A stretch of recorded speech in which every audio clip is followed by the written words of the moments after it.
हाँ जी, सावन के गुरुवार केले के पेड़ की पूजा से खुलता है तकदीर का रास्ता। देखिए वैसे तो जब से ये विक्रम संवत 2082 शुरू हुआ है और देव गुरु बृहस्पति अतिचारी हुए हैं, जो कि 8 साल के लिए हैं, और इसका मतलब है उनकी स्पीड बढ़ गई है, तेज़ी से चल रहे हैं वो।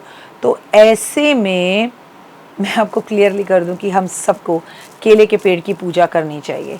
लेकिन आप कभी करें ना करें, लेकिन सावन में आप केले के पेड़ की पूजा ज़रूर करें।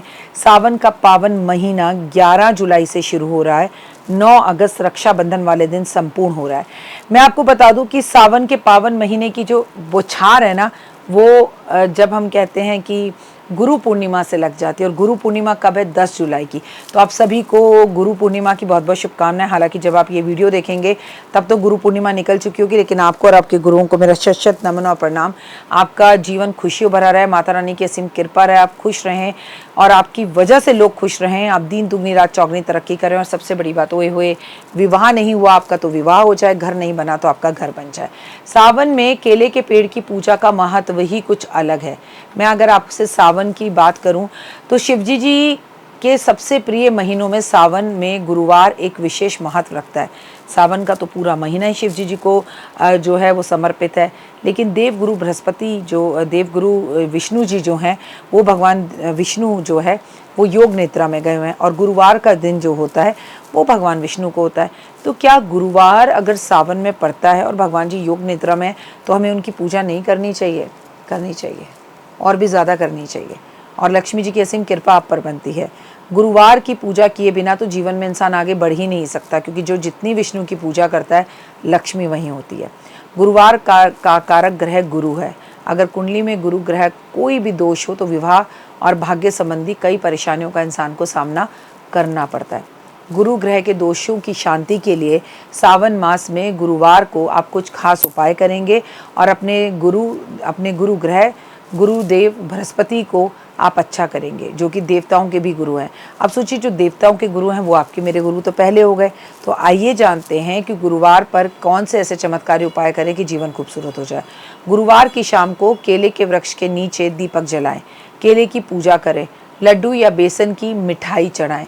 गुरुवार को गुरु ग्रह के लिए व्रत रखें। इस दिन पीले कपड़े पहने, पीला खाएं और पीला दान करें। बिना नमक के खाएं तो और भी अच्छा है।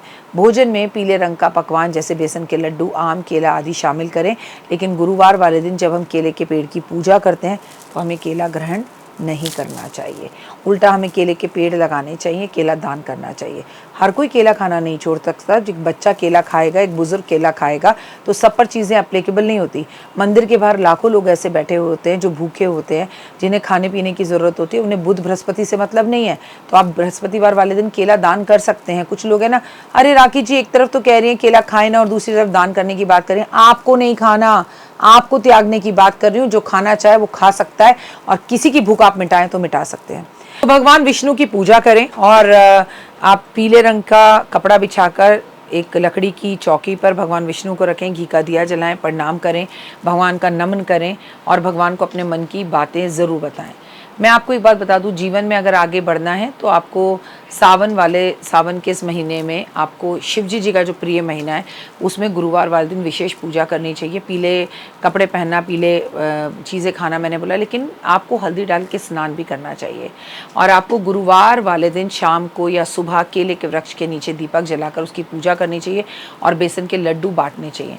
गुरुवार वाले दिन देव गुरु बृहस्पति के लिए व्रत रखें, और इस दिन आप अगर हो सके तो नमक ना खाएं, और जीवन में आगे बढ़ें तो इस दिन अपने घर को पीले फूलों से भी सजाएं, और भगवान को भी पीले पुष्प अर्पण करें। पीली वस्तुएं जैसे सोना, हल्दी, चने की दाल, आम, ये बेसन के लड्डू, इन चीज़ों का दान करें। गुरुवार वाले दिन सूर्योदय से पहले स्नान आदि करके भगवान विष्णु के सामने घी का दिया जला के विष्णु सहस्त्र नाम का पाठ करें, और उसके बाद अपने माथे पर भी केसर का तिलक लगाएं। शिव जी को बेसन के लड्डू का भोग लगाने से बेहद खुश होते हैं। इस दिन सावन वाले दिन आपको शिवलिंग पर केले अर्पण ज़रूर करनी चाहिए।